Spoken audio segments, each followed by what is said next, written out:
off by letting you know we had dinner last night, the panelists, and first asked ourselves what we wanted today to be, and also what we did not want this panel to be.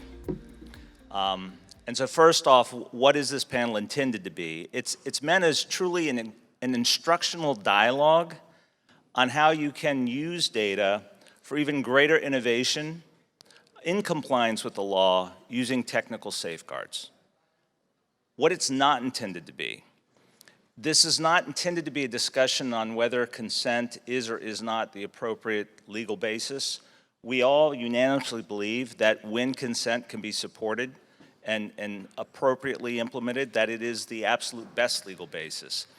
This panel deals with those situations where consent just does not work, and we're going to go into reasons why that could be the case. The other thing this panel is not, is it's not about anonymization. Anonymization and the shortcomings of attempts to do so in the past, the Netflix example, the AOL example, and even more recent examples, actually deal with older technologies. This is about newer technologies that are specifically called for, recognized, and even rewarded within the GDPR, primarily pseudonymization. And pseudonymization is not pseudo-anonymization. And it's newly defined in the GDPR. So it's about pseudonymization as a new means of actually protecting data in a way that can maximize the utility. And the last thing this panel is not, is it's not a discussion of technology for technology's sake. There is no silver bullet. There's no golden shield. There's no magic wand that you wave, and data use becomes lawful. But rather, using the right safeguards in the proper way, data controllers can extend and expand their right to process data. So that's what we'll be talking about today. My name is LaFever, and I'm the CEO and General Counsel of Anonos. We have a booth next door. Welcome you to come by. I'm proudly wearing a shirt that says, "Can you rely on consent to reuse data?" And it has a die on it. But innovation is too important to have the shot of a dice determine if you can use it or not. So that's really what we're talking about here.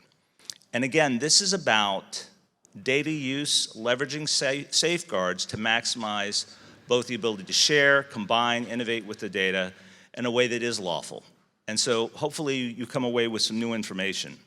Again, this is new approaches that are actually specifically enumerated, recognized, and rewarded within the GDPR. So I think you'll enjoy the discussion today. I want to start first. Each of the panelists are going to introduce themselves, give you some background and some preliminary perspectives. Then we're going to go through 8 slides just to get some background further. I have some questions for the panelists then, and then we'll ask questions from the audience. So with that, Giuseppe, please. Thank you very much. Good morning, everyone. My name is Giuseppe D'Acquisto. I work for the Italian Data Protection Authority, the Garante. I'm a technologist. And I think that the presence of a technologist in this panel is justified by the fact that these additional controls that is mentioned in the title of the panel mostly have to do with technological safeguards. We have legal safeguards, and on top of those, we can put technological safeguards, but with a caveat that technology is not a substitute for legal safeguards. It cannot do miracles. You have to understand the limitations of technology in order to benefit of the many possibilities that the technology adoption enables. Technology can do a lot of things, but for instance, it cannot be a way to solve in an easy way legal issues. So let me elaborate on a couple of points, because I envisage 2 moments where technology can have a role in enforcing these safeguards. One is the role of technology in primary purpose, and the other one is role and limitation in secondary purpose. Let's take pseudonymization as a paradigm for technology, but we can mention other technologies that more or less work the same, because the goal of those technologies is to downsize the risk. I can mention secure multi-party computation, I can mention differential privacy. They are all valid tools to reduce the risks. Now, first of all, technology is not a way to circumvent consent. So it's not, you should not interpret technology in this way. I put pseudonymization, so this is a way to circumvent consent. No, this is not the role of technology. Technology is not a legal basis per se.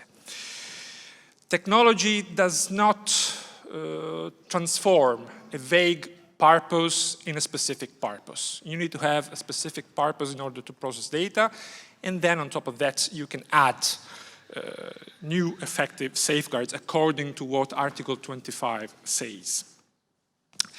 Technology is not a purpose.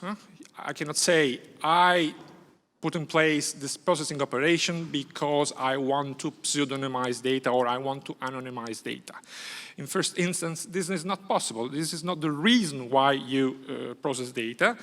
And I said it's not a legal basis. You cannot process data on the basis of the fact that you have put in place these technological safeguards and measures. So, the room for the technology is not in this area, but there is nevertheless a wide room for the adoption of technology. And in first purpose, I think I'm under a disclaimer here. So what I'm saying does not necessarily reflect the vision on this issue of the Italian Data Protection Authority. I'm speaking in my personal capacity.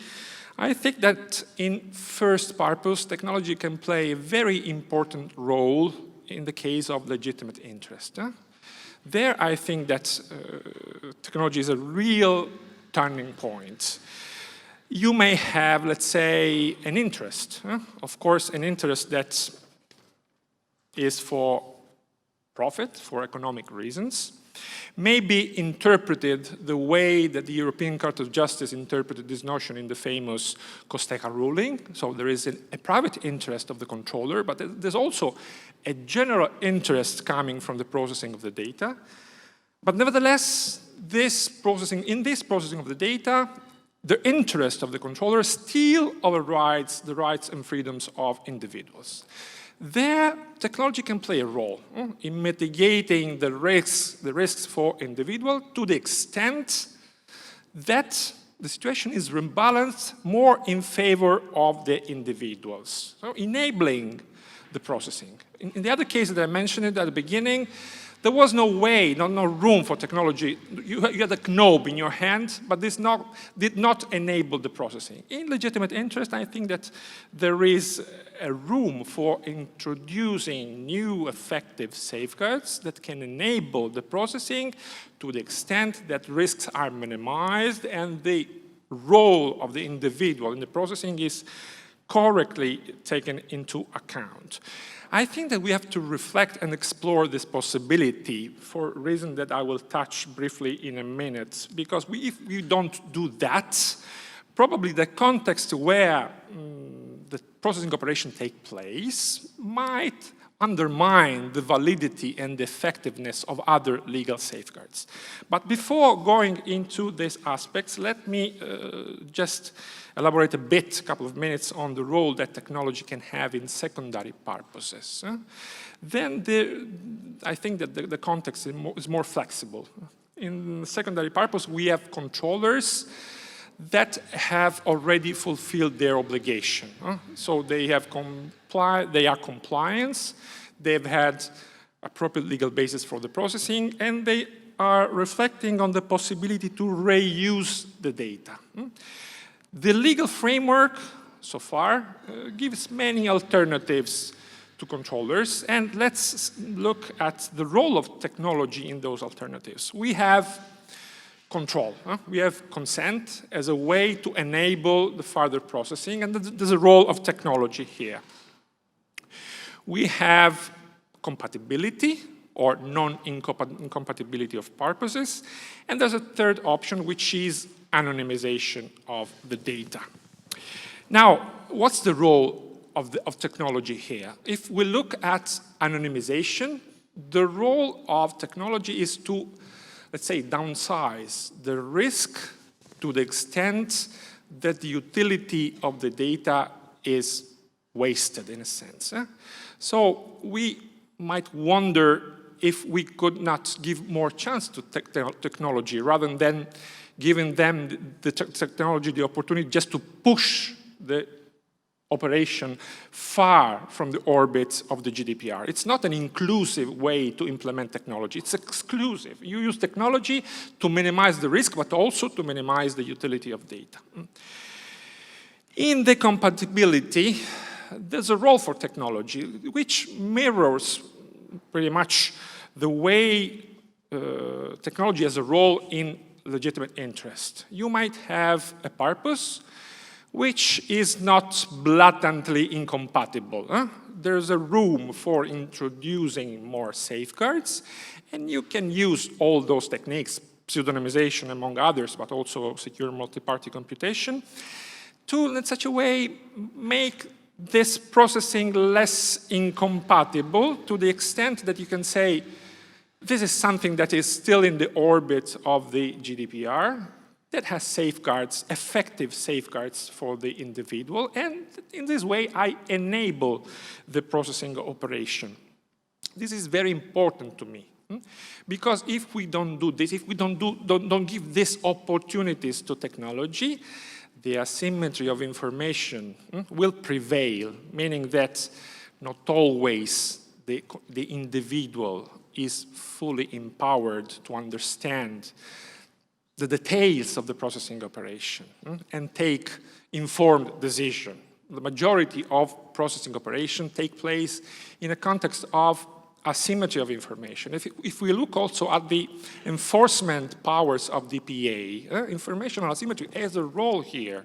So if we don't consider this very relevant aspect and we just rely on consent in a context where consent might not be really very much effective, we just, let's say, give these theoretical, very strong safeguards that cannot be exercised and empowered and enforced by DPA. So we should reflect and explore the possibility to give more chances, because incentives, I think, is the key word here. And incentives can be built on top of what the law says. If you look at Article 6.4, there is a rule, there's room, there's margin for technology in order to assess the compatibility inter alia. You can take into account safeguards such as, this is what the law says, pseudonymization and encryption. But it is inter alia, it's not the most relevant aspect. Maybe we should emphasize more in order to attract this processing operation to the orbits of the GDPR and, let's say, shed a big light on asymmetry of information, which is the real enemy of the adoption of technology, especially this technology that can play very important role in bringing benefits, not only threats, but benefits to individuals. Just to frame the debate, I will leave the floor to the other colleagues. Thanks. Ailidh, if you'd please introduce yourself and give some preliminary comments. Thank you. Thank you. My name is Ailidh Callander. I'm a lawyer at Privacy International. Privacy International is an international NGO based in London, but we work with our network of partners around the world to challenge corporate and state surveillance and data exploitation. In the end, what we want is a world where technology empowers us and enables us and isn't used to exploit our data for profit and power. But when we look around the world today, this is unfortunately not what we see, rather quite the opposite. Therefore, without action, that we're not going to see this world. And in this way, data protection law is one of the tools that enables the protection of our rights, from the whole range of civil and political rights to socio and economic rights. And this makes it more important than ever to consider how do we make these rights and data protection law as it protects these rights a reality.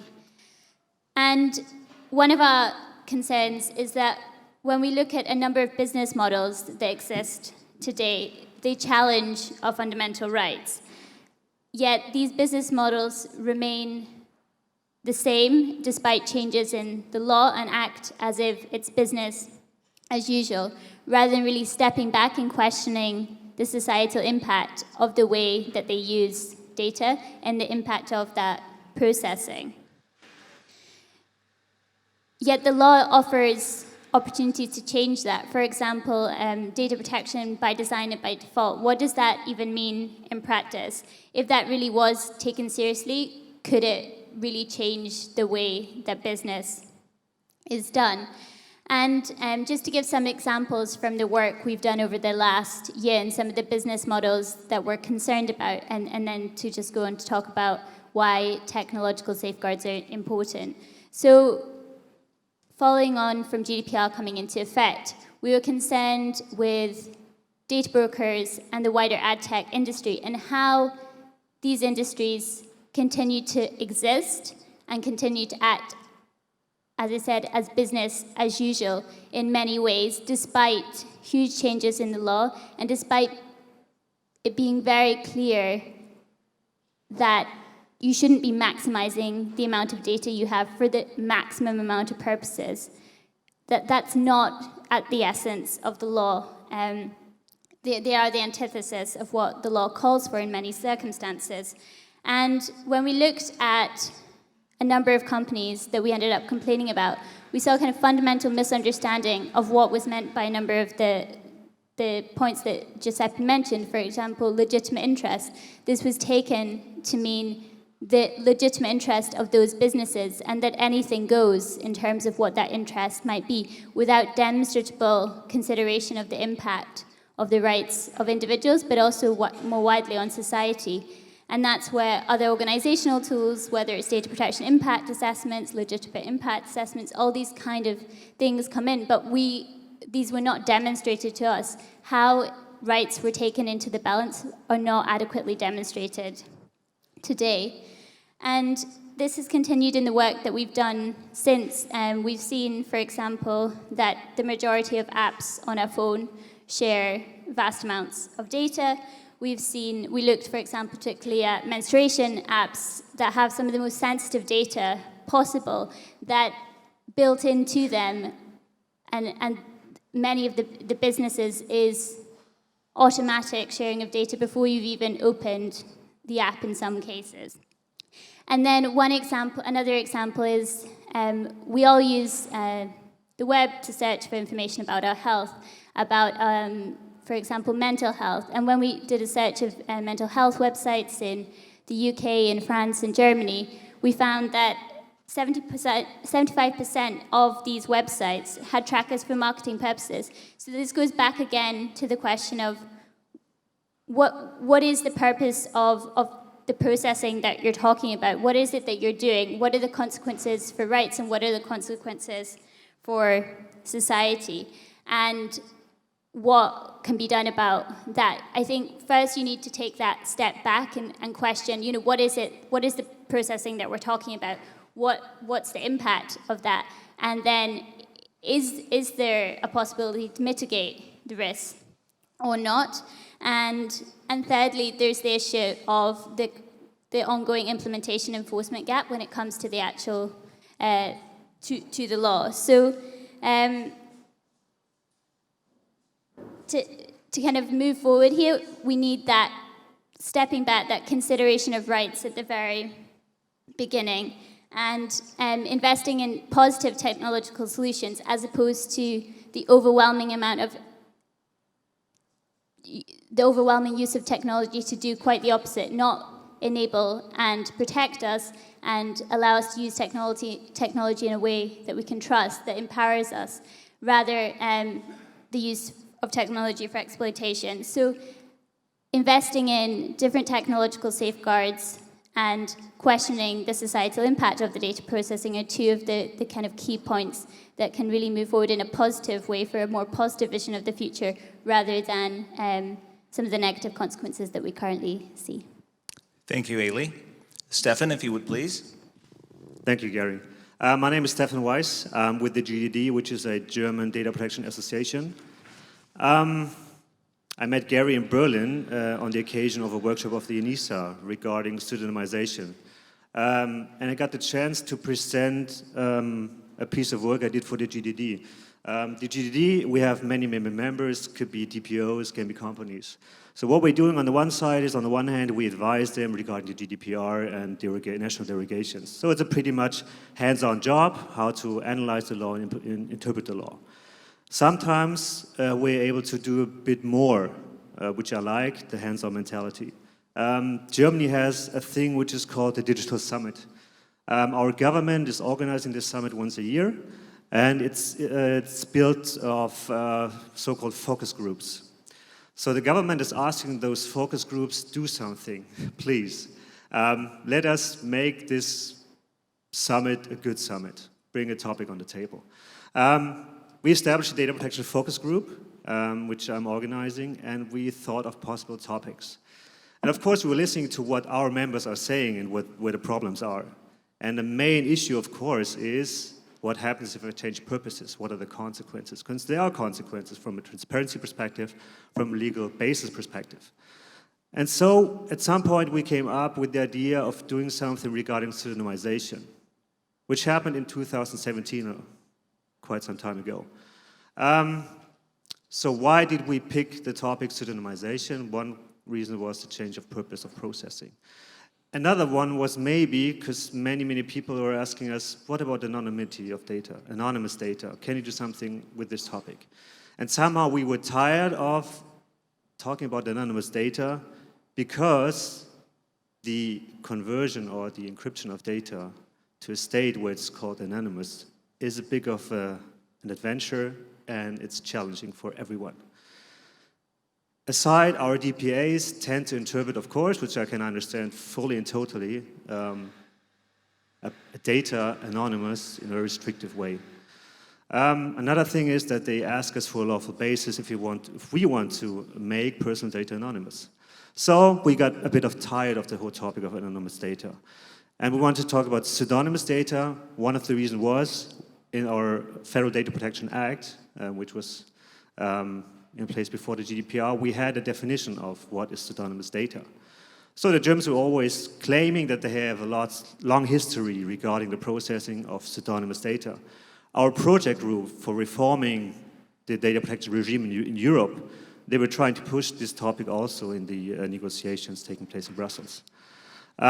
So we picked that topic for this reason, and for the other reason was there was a lack of understanding of pseudonymization and pseudonymous data. On the one side, the legal definition, which changed from our Federal Data Protection Act to the GDPR. On the other hand, the benefits of pseudonymization came short in the discussions. Because we distinguish different functions. We're going to talk about it later on when we talk about pseudonymization a bit deeper. So many aspects of pseudonymization came short and were not mentioned in the discussions. That's why we picked the topic. We made a first paper, which was a white paper, a descriptive paper. Our group, by the way, was built from, we had academics, we had the industry, we had the GDD, we had even DPAs being part of the group. So we made this white paper, a descriptive paper, a problem-raising paper. What is pseudonymous data? We mentioned anonymous data to try to give its own definition, to make people aware of this type of data. Then we tackle some technical challenges when it comes to pseudonymization, et cetera, et cetera. So a descriptive paper, and as you can tell, a descriptive paper is way more easier to do than a more standardized paper, which we tried in 2018. So we gave guidelines on pseudonymization, trying to standardize the whole issue. Because what's happening, at least in Germany, and I assume in Europe as well, many controllers and processors have their own approach when it comes to pseudonymization. And we wanted some common approach, some standardization process, some document telling people, okay, those are the checkpoints you need to go through if you want to pseudonymous data. So 2018, we had these guidelines, and then we want to do a step more, do a step further towards standardization. So we drafted last year a code of conduct for pseudonymization. As you all know, codes of conduct are something which are regulated within the GDPR, as well as in the directive back then. But still a thing which is not very popular in Germany, but it's a big possibility to really standardize and harmonize and make a data processing more transparent to others. So we tackled this challenge, establishing a data protection pseudonymous code of conduct.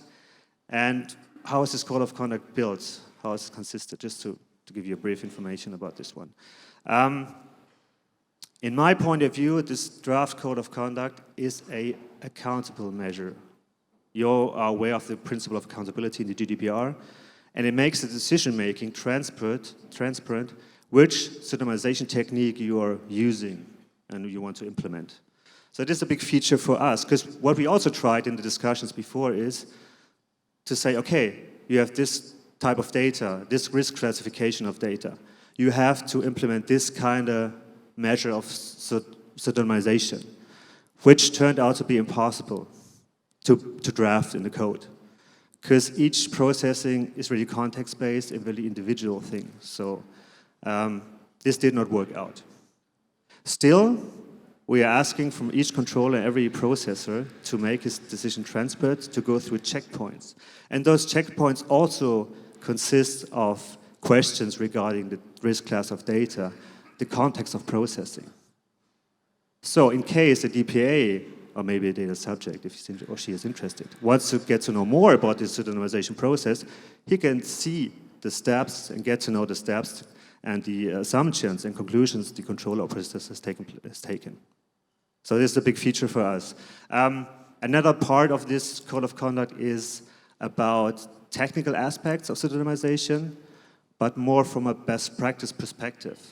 So we're giving advice on how you should pseudonymize data, what kind of technical aspect you have to keep in mind, the entropy, to get rid of anonymity errors, to do the sorting, not that some attacker can really guess what the clear text data was all about. This still is a draft code. Why is it still a draft code? Because, as you all know, the GDPR asks for a monitoring body. And at this moment, we are trying to assess the draft code. So we are building good practices. We're asking controllers and processors, please provide us with your good practices when you're pseudonymizing data. We have a template, we're providing the controllers with this template, and they're giving us a feedback how the pseudonymization actually works. And with this, we try to really assess this code of conduct to see if it's working or if it's not working. The code is also available in English if you want to get to know this code better. And within this finalization process, every feedback is very much welcome to us and for us. And once this code of conduct is hopefully finished, we will have some sort of standardization method, and controllers and processors they don't have to, but they can really adhere to this code of conduct to make the decision-making transparent, to make people aware, the data subject especially aware, okay, which checkpoints did we go through? Did we make all the correct assumptions? The code was asking us to do so. And in the end, it's some sort of harmonization document and make the decision-making more transparent. And I think we should all get in this direction to really try things. I mean, I'm a lawyer as well. We do a lot of problem raising, but in this case, we really wanted to do something to help everyone, each and everyone, to work on the thing and have a common understanding and do really the same approach on this topic. So thank you. Thank you, Steffen. Maggie, if you would, please. So good morning, everybody. I'm Magali Feys, founder of AContrario, a law firm specialized in intellectual property, IT, and data protection. Well, I first started actually off as a typical IP lawyer, but doing a lot of patent law always got my practice intertwined with technology, because I think as an IP lawyer and an IT lawyer, you really have to also understand the product or the services your clients are delivering. Otherwise, it will be quite hard to draft up contracts. So from that, I always had an interest in technology being a big part also of my law practice. And I was thrown in the deep pool of data protection and privacy when in my previous law firm we assisted the Belgian supervisory authority, well, the former Belgian supervisory authority, against its legal battle against Facebook. And so I came in that respect in contact with data protection and going further and the changing practice when you do more IT and data protection getting involved in that. I also became part of the legal working party for the the Belgian Minister of Public Health, where we focused on the entire e-health plan, definitely with a focus on data protection and e-health, data protection in mobile health applications, and also when collaborating between health institutions and these startups and scale-ups, how could we facilitate that in a framework? And of course there you already hit a wall where you also have the need for technology. And also in our practice we assist a lot of startups and scale-ups. And as a lawyer, it was really great when having these companies to comply with GDPR, to say, yes, from a legal point of view, you have to do this and this and this. But then sitting with a lot of the CTOs. They went and they said, okay, that's really nice, that's legal, but what does it mean for our solution? What do we have to do? And then, of course, as a lawyer, you're just standing there. And that's why I already, in early, when I founded the law firm, I really involved also data security experts, ethical hackers, if sometimes they were in a past life, but really people understanding technology, software developers themselves, who really could assist our clients with actually designing their solution in a way that it was data protection by design.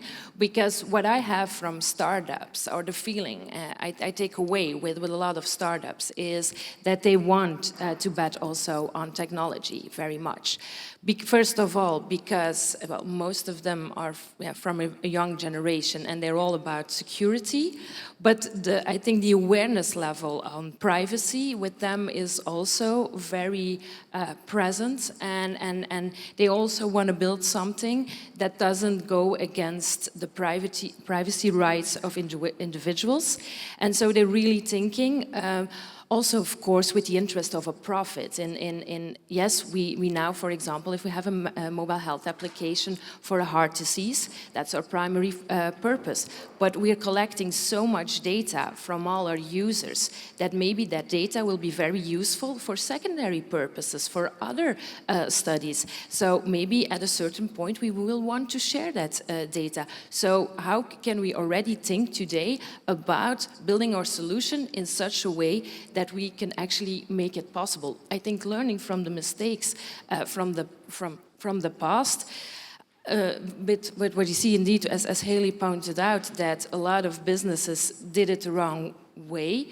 I always want to put some observations with that, because we also have to see, we also assist big companies, and I don't want to be naive and just say, yeah, they all just want to do good and that sort of things. I do know, well, I was against Facebook, so I do know the interest of some companies.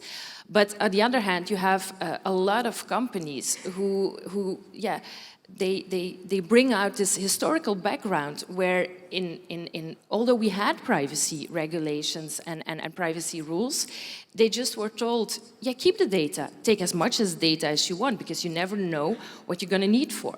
Secondly, there was no real, although there was a framework, there were no penalties on that. So for a whole long time, they were able to do whatever they did. And so it's very difficult if you come into a company. First of all, you already have to point out that you have to become GDPR compliant, and then just say, yeah, well, the business you're doing, your model, it doesn't work anymore. So maybe you want to rethink your model. Even in the beginning and the early age of GDPR, where there were not a lot of guidelines, it was not that simple for a company first to do so and to convince management to do so. So that's why I really thought that we really also indeed need guidelines, and we need solutions that enables companies to want to change their business models. And that's why in my practice, I came into contact with Anonos. And they presented me their solution. And I have to say, in the first time, I'm always a little bit skeptic if somebody says, I have a GDPR solution and it will solve GDPR problems. Well, first of all, I have to say, Jerry put me already at ease. In the beginning, we said, it's not a silver bullet, and I really love that. And you can apply the solution, but you still have to comply with all the other aspects of GDPR. We only take a part of that. But it's a pseudonymization solution, and when he really explained it to me, it really made sense. And for me, it's really a solution that we can use in the industry, because a lot of players, a lot of health institutions we're working with, a lot of startups, scale-ups that want to work together, collaborate with these health institutions, are waiting on how can we do that in a way that we are not infringing the law, and in a way that it's also within an ethical framework, which definitely in the health industry is a big concern. And so for me, I think pseudonymization and the solution that we have with Anonos is really, and I don't want to do a sales talk on that, but I think it's really taking. People should really take the effort to start thinking about that, and not only about laws and the policies, which we need, but we also need the technology that go hand in hand. And I think if we focus on GDPR compliance, both aspects are as important to one another, and the one will not go without the other. Thank you, Maggie. So what's fascinating here is you look at the wide spectrum of panelists we have, from a data protection authority to an international non-governmental organization, NGO, to a member state-focused NGO, to private practice. And there's some common themes here, which is the asymmetry of information, the fact that existing business models sometimes are predicated on parameters that are no longer lawful, the desire and in fact the need to have standards, codes of conduct, and things that people can reference. In particular industries, particularly healthcare is one where the ability to actually enable greater use of data could have amazing positive results. So we're going to go to 8 slides right now, real briefly, just walk through those, which will give some further context for this discussion. And then we have a couple of questions that we want to ask the panelists, and we're going to open it up to the audience. So there we go. This is my all-time favorite slide. I call it the goldfish slide. But it conveys something I think very effectively. The days on the far left-hand side, if they ever existed, are long gone. You can't just process data because you possess it. But with the new laws, which are intended to balance protection and innovation, without new technical controls, you're stuck in the middle column. And those fish can't swim to one another, and there's limited air in each of the bags. So the way you maximize the utility and innovation of data is actually the third column. And this is by implementing technology controls that actually enable greater use of data. And so the way to sell it to management, which is really what it comes down to, right? A lot of CEOs will ask, aren't I already done with the GDPR? Didn't that happen last year? But the reality is, technical controls like pseudonymization, as an example, can actually extend and expand your ability to process data, expand your data sharing partners, new collectives, capabilities of research that didn't exist before. And so that's a positive spin on this. So the next slide, please. So this is just, I won't go into a lot of detail on each of these, but we like to give you detail in the deck so when you get them afterwards. But fundamentally, the guidance and enforcement actions by data protection agencies have made it very clear that consent and contract will not support a lot of desired repurposing. And anonymization is very narrowly defined. The one in the middle we often get quite some strong response to. A lot of people don't realize that in the UK, if you process data that was previously de-identified in a re-identified fashion, there's criminal liability.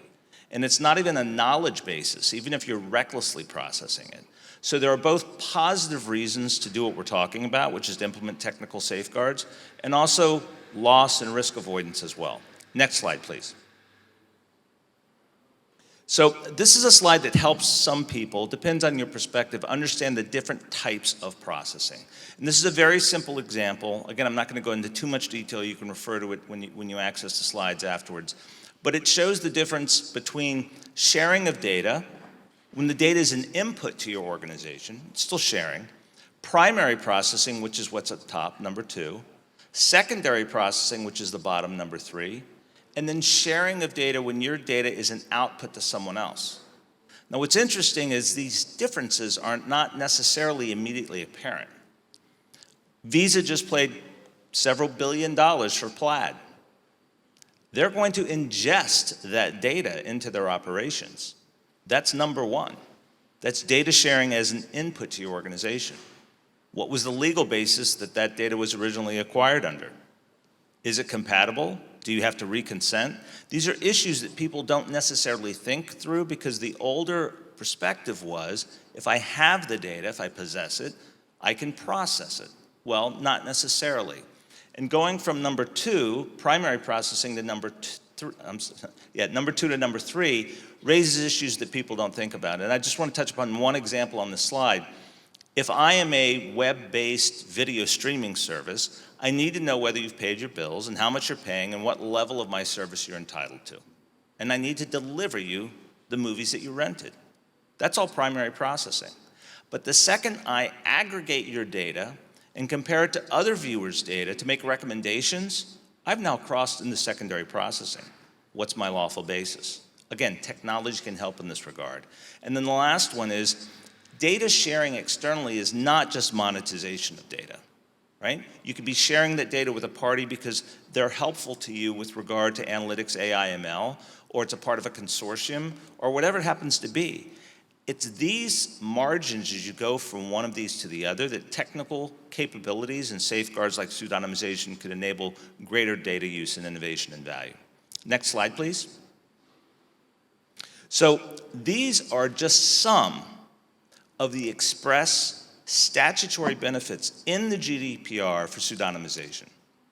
You hear a lot of people talk about privacy-enhancing techniques, and they're all very worthwhile and worth getting to know.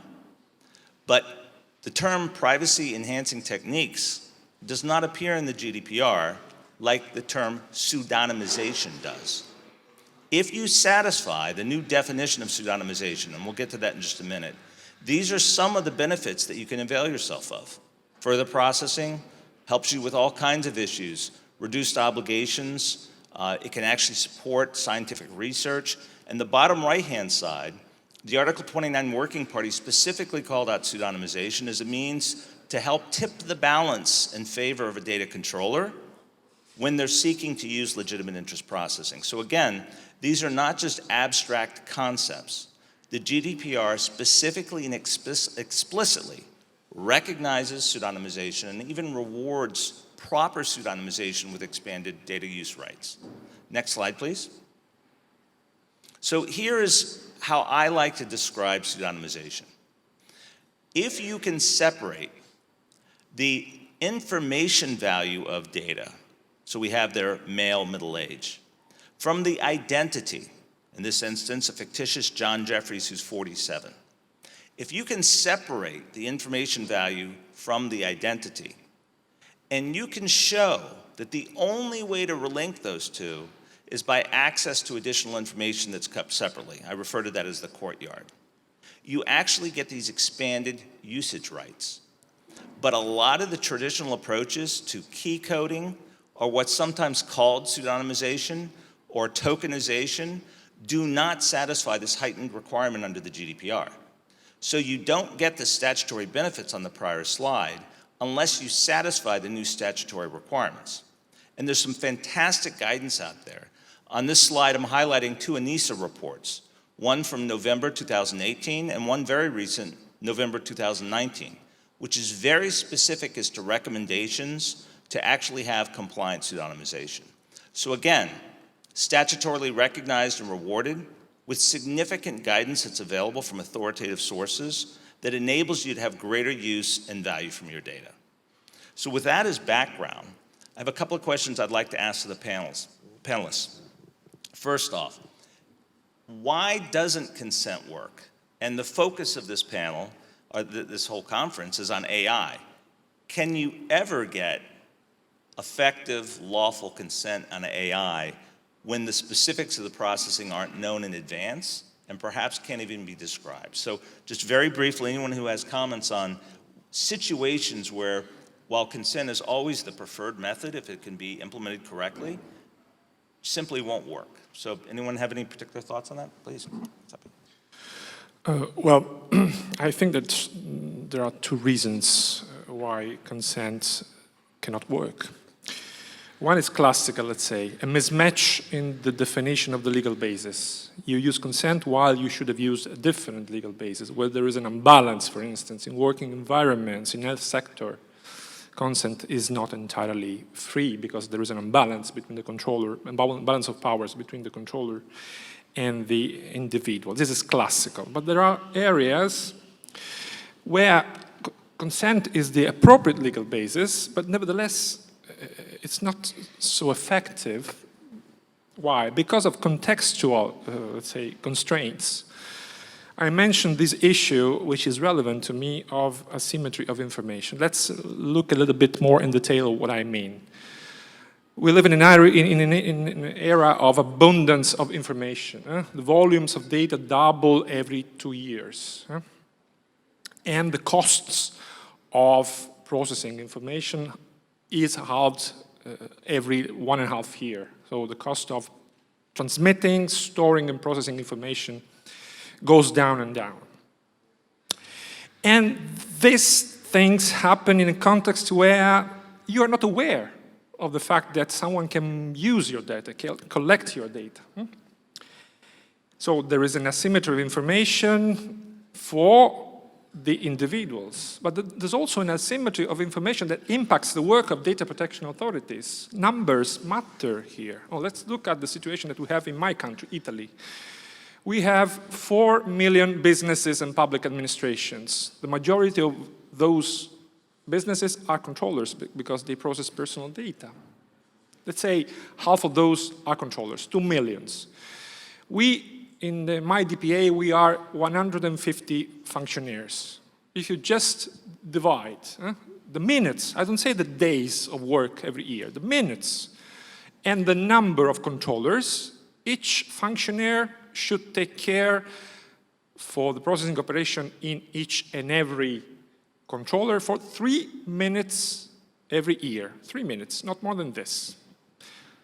Can you believe that this is a powerful way to enforce the rights? So, consent is the best possible way to provide safeguards because everything is in the hands of the individual, it's full control, but there's no way to practically, effectively enforce those rights. That's why we need to give more chances to technology in order to rebalance the situation more in favor of individuals. So the legal basis is correct. In order to enable the further processing, full control of individual is the best way to provide safeguards.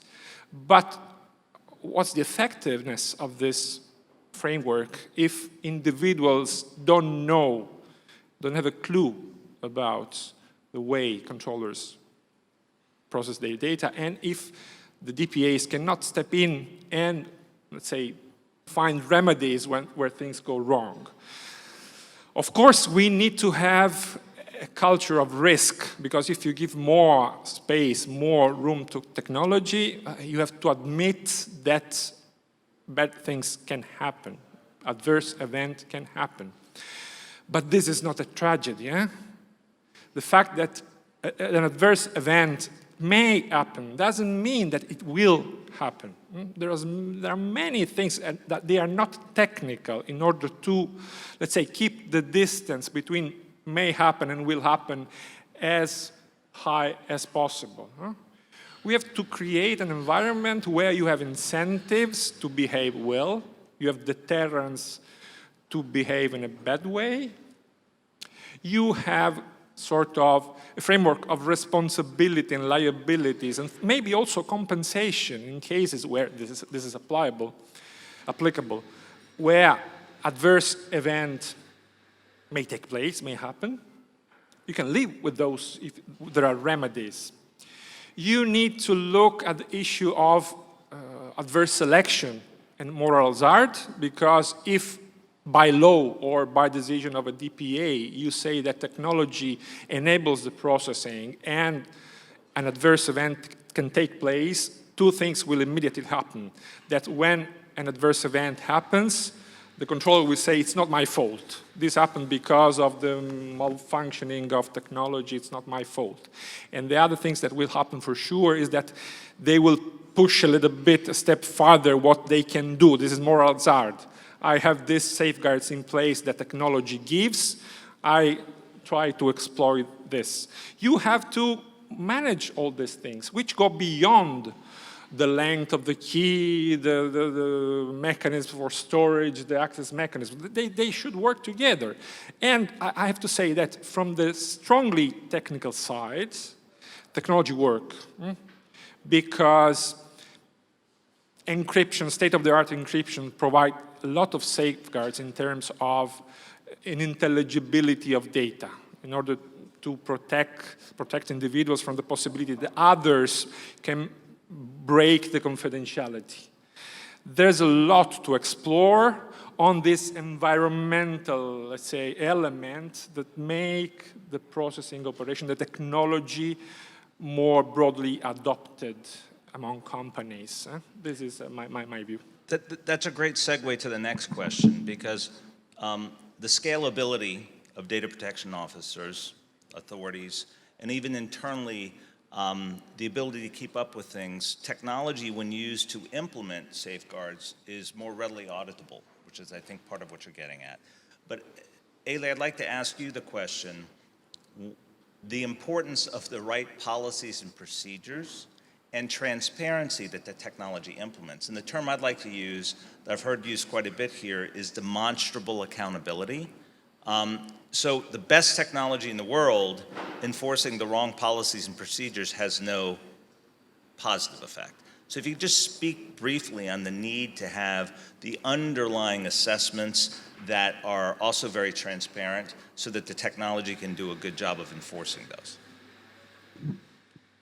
Thanks. I think that speaks a bit to as well what was covered earlier in the sense of the example of pseudonymization and some transparency over the techniques that can be used there. And I think everything that we've been talking about is, I mean, it's a very broad topic in this question and the one before, and particularly when we think of different AI systems and different AI applications, it's such a vast range of issues that can come up, and there you have the issue that was covered in terms of legal basis, and that's just kind of one of the parts of GDPR, and then you have all those other principles, and transparency and fairness there are obviously core. So how do you even begin to consider whether the requirements of the law are being met, both from a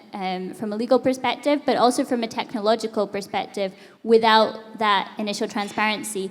And that's where both in all organizations, including in DPAs and in companies, in civil society, that combination of lawyers, technologists, and those resources is really important, that kind of bringing together of the two, because we need to be able to interrogate the claims of compliance, and that's where accountability and the introduction of that requirement in GDPR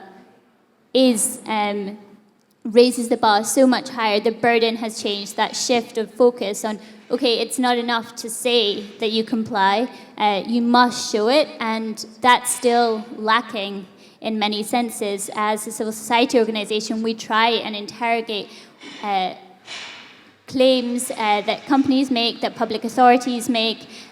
When you're looking at a public authority, you have access to information, rights, to try and interrogate, okay, how are you complying with the law? How are you taking into consideration individuals' rights, the societal consequences of what you're proposing, and trying to get a hold, for example, of data protection impact assessments, requiring documentation on the organizational and technical safeguards that have been considered. obviously those same access to information rights don't apply in the private sector. However, if a company is trying to lead by example, is trying to use their data processing for positive reasons, then upping the transparency is one step, and that can be something as basic as publishing impact assessments and publishing information about the technical safeguards that you have used. And that's just a first step. But without that, it's really, really hard to know what's happening and is it lawful? And as I said before, what are the consequences of it? Thank you for that. So, Can I just jump please, into please. this? A code of conduct in this context of pseudonymization is another example that we cannot talk about this one solution which fits all, because it's a puzzle. There are many, many pieces of that puzzle which you need to keep in mind and comply with. In a code of conduct, we also rely on different pieces of the puzzle. We need a legal basis for the processing of personal data. A code of conduct can never make a processing lawful. It's just a piece, a method to have everything in mind and keep in mind, which is important. When we talk about technology, which is an important part of what we are dealing with, especially when it comes to AI, is another piece of the puzzle. And within a code of conduct, you cannot say which technology is the best. You can just say, okay, here are some best practices and some guidelines you need to keep in mind when using technology. So we would never rely on a certain technology. It's just it's a mediator. It's something in between, combining many, many aspects until the final goal to reach compliance with the GDPR. And this is another example of a code of conduct which cannot do more. We've been a bit criticized to have the industry on board in this code of conduct working party. But I have to say, we're not making any processing within that industry, and the control is lawful. We just need the industry within this working party because we need best practice approaches. We need to be made aware how do you actually deal with the topic of pseudonymization, and to learn from this approach and also match what we had in mind is important when it comes to the pseudonymization process in itself. Thank you for that. So we want to make sure we have time for questions from the audience, so I'm going to ask two more questions briefly. This is an interesting one, which is, as you saw before, pseudonymization is mentioned over 10 times specifically in the GDPR, but I want to highlight two. It's highlighted within Article 25 as a means of effecting data protection by design and by default, and it's highlighted in Section 32 as a means of increasing and improving security. If there's a breach of pseudonymized data, it's possible there's not even a disclosure obligation if in fact there's no likely damage to the data subject. So again, one is an innovation enabler, Article 25. The other is a protection mechanism, Article 32. So just briefly, and start with you, Giuseppe, if you want to comment on that, but I do want to keep it brief because I want to make sure we get some time for some. No, this is a very relevant question, and it makes the work of policymaker really hard, because the fact that this notion is mentioned in 2 articles run the risk of, let's say, jeopardizing the beauty of pseudonymization. We tend, and when I say we, I also include policymakers, technologists within DPAs. We tend to interpret mainly or only pseudonymization as a way to reinforce security, to give safeguards by making the data, let's say, more obscure, hiding the identity of individuals. We have the same notion in Article 25, and the rationale of using pseudonymization is to enforce, to make the implementation of principles more effective. We really need to explore more this possibility. From my perspective, pseudonymization is a way to generate identities. In Article 32 is to hide identities. In 25 is to generate identities. Each of us may have plenty of identities. Master identities, my name and surname, and other pseudonymized identities that can be used either to make individuals more identifiable if this provides more safeguards, or less identifiable if this provides more safeguards and implements more effectively the data protection principles. Through this lens, I think we should look at the principles in Article 5 of GDPR and see whether, and there are many cases where we can be successful in this, we can make the implementation more effective, meaning that we can give a proof that we have not just invoked, we are inspired by the principles, but we have effectively implemented those principles in a way that can be demonstrated according to accountability. In the talk that I gave in this workshop where we met for the first time, I tried to, let's say, explain the cases where this can happen very effectively, and I also appreciate a lot the work that ENISA is doing in making this concept, not only as a security tool, but also as a privacy by design tool, available in simple terms to all the controllers. Stay tuned. I think that you will get more information on this aspect, which is really relevant in the, say, effective implementation of the GDPR in the context where we have this abundance of data, this easiness of using data. Would anyone else like to briefly comment on that, the difference between protection versus enablement? Just very briefly. Yeah, this came short in the discussion when you talked about pseudonymization, same in Germany. Each and everyone was talking about the protective function, as we called it, also in our papers. And nobody was thinking of the enabling function when it comes to further processing operations, changing of purpose. I mean, the pseudonymization, stressing it again, cannot answer the question, is it legitimate to change the purpose? But it's part of the puzzle, and a very important one. One thing I have one wish for the audience here. We're talking about the subject pseudonymization. I'm asking each and every one of you to go out to talk to your CTOs and explain them pseudonymization does not equal encryption. Pseudonymization, of course, can part of pseudonymization can be the fact that the data subjects will be re-identified. Of course, this is part of the pseudonymization process. Can be, but you need guidance. You need to make it transparent. You need a decision in which cases there can be re-identification. So we should really try to make people more aware of the topic, especially enabling protective function. And we've said it several times here, but ENISA has some fantastic materials. When you talk to your colleagues about pseudonymization, I would suggest that you politely not assume that the person you're talking to is familiar with the new definition, because again, much of what has passed as pseudonymization in the past is not pseudonymization under the GDPR. And so in order to get the statutory benefits, you have to satisfy the statutory requirements. Maggie, a question for you. The overall focus of this conference is on AI. Do you think the GDPR puts the EU at a disadvantage for AI?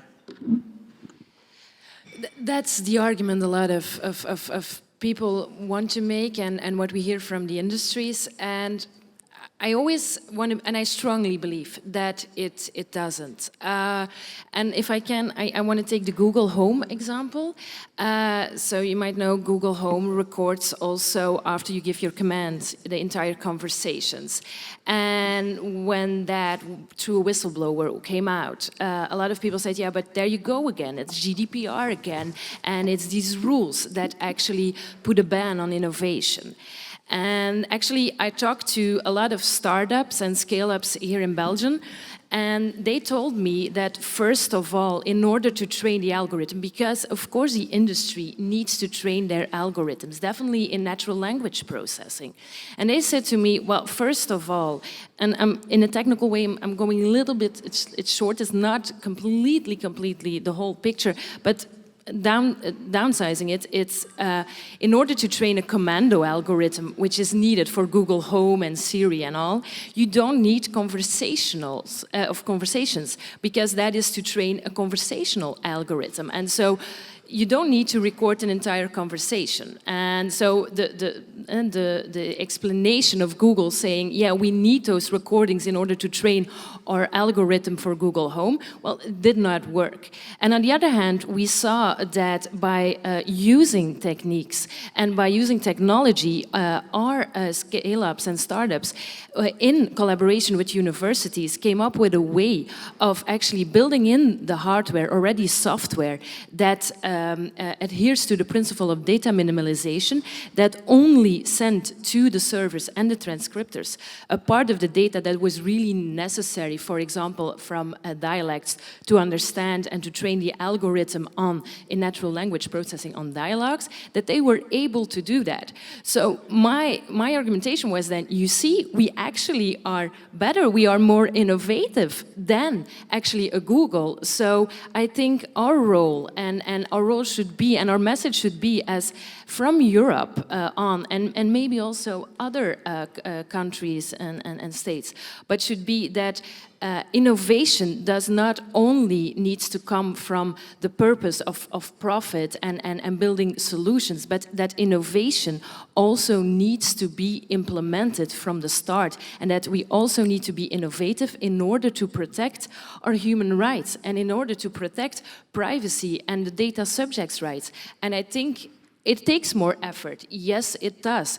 But on the other hand, I think we all want to live in a world where we still had to adhere to laws and ethical principles, rather than if you go to some countries and then you sit in meetings and they tell you, yeah, oh, the camera in your hotel room, well, it records everything because we just can. And I think, honestly, we can't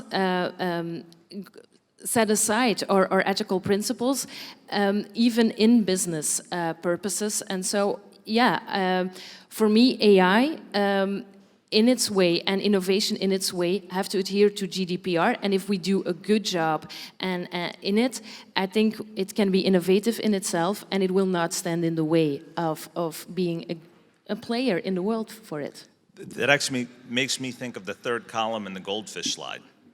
Right? If you do things the right way, you can still accomplish your goal. So before we move to any questions in the audience, does anyone else want to speak on that as to whether or not the EU faces a disadvantage for AI? I would just add to that, it goes back to that question, no? Kind of what kind of society do we want to live in? And having a data protection law, despite the implementation enforcement gaps that there are, and they are huge, is now more the norm than not. There are over 130 countries around the world with a data protection law, and that's because data is at the core of so many things, and so many things that impact on our lives. And I think what we can see is if we don't take these issues seriously, it exacerbates inequality and damages democracy. So these are huge issues for society, and so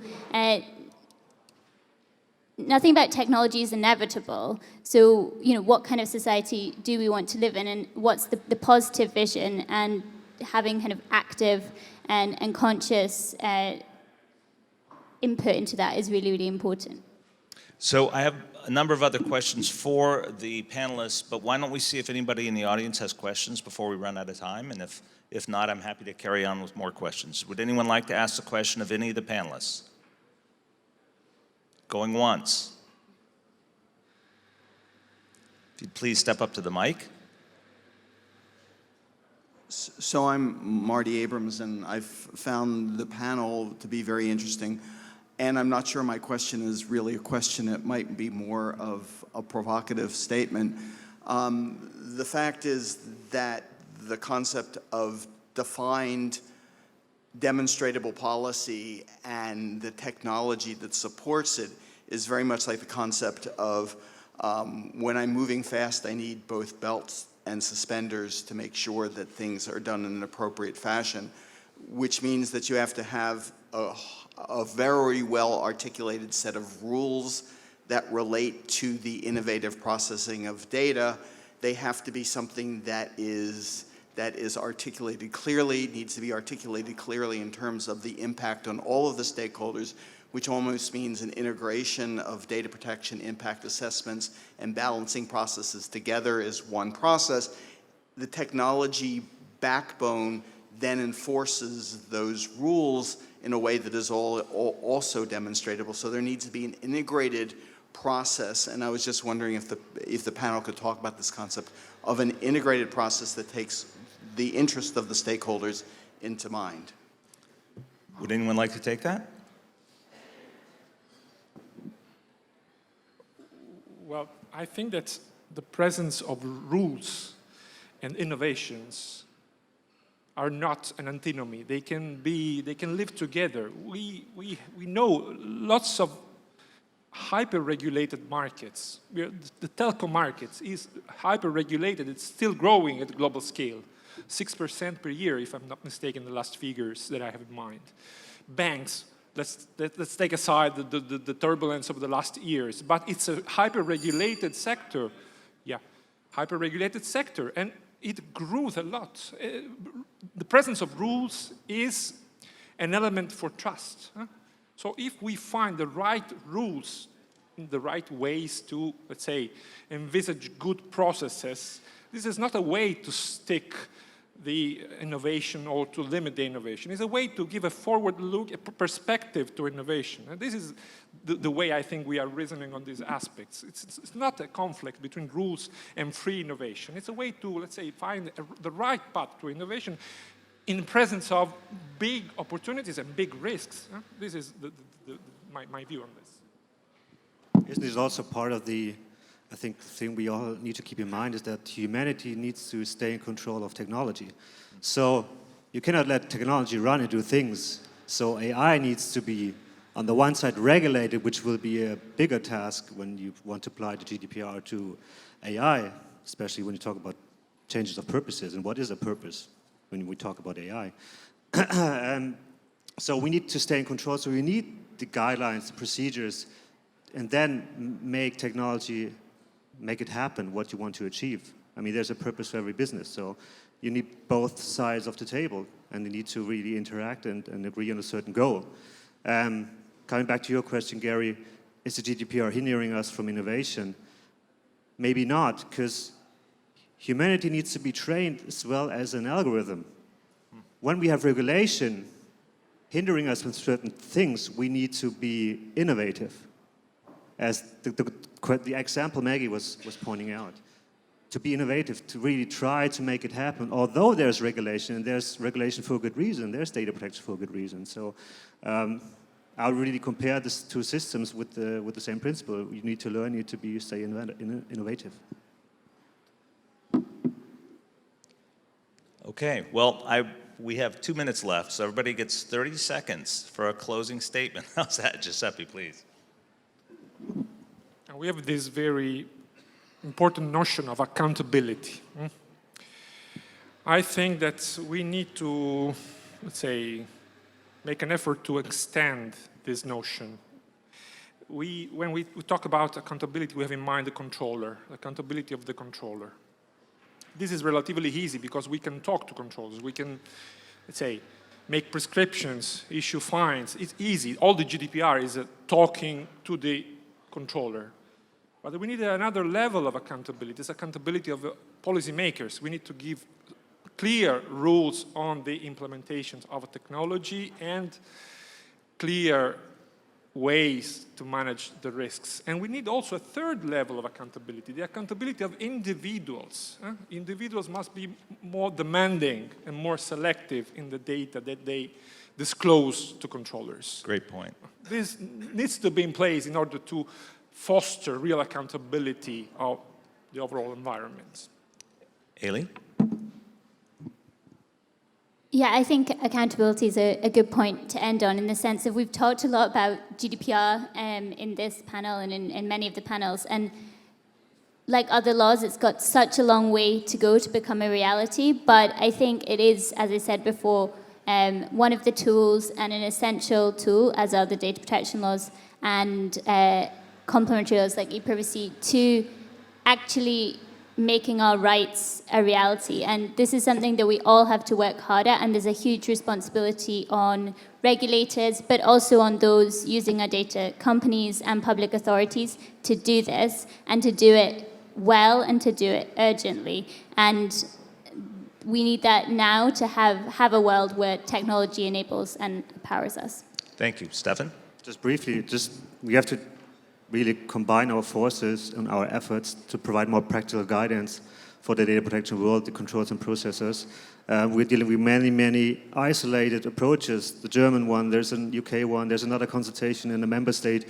We really need to combine our knowledge, our will to really make the GDPR happen in practice. That's what I'm really asking for. Maggie? Yeah, I can only say that I agree with what has been said, and also for data protection authorities, and I know there are already initiatives, but business models needs to change within certain companies and certain sectors.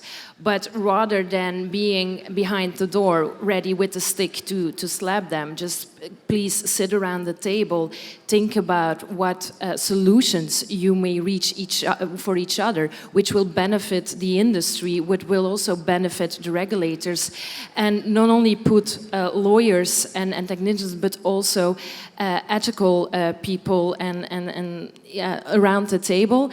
And I would also encourage them to what I would say is not think inside the box, not only think outside the box, but also with regard to techniques and what is possible, think that like there is no box. Thank you, Maggie. I just want to mention real quickly, for those of you who might be interested, Ailidh and I are actually on an IAPP webinar this evening, 5 p.m. Brussels time. If you go to the IAPP website, it's free. You don't have to be a member to see it. It is on legitimate interest processing. So it's going to be covering some of the same issues. To give you an example of the level of interest, before this webinar was even advertised, we had over 1,000 people sign up. We're now over 1,500. And if you do sign up and you don't make it in real time, you can still get a copy of it. So it may be something that's of interest to you.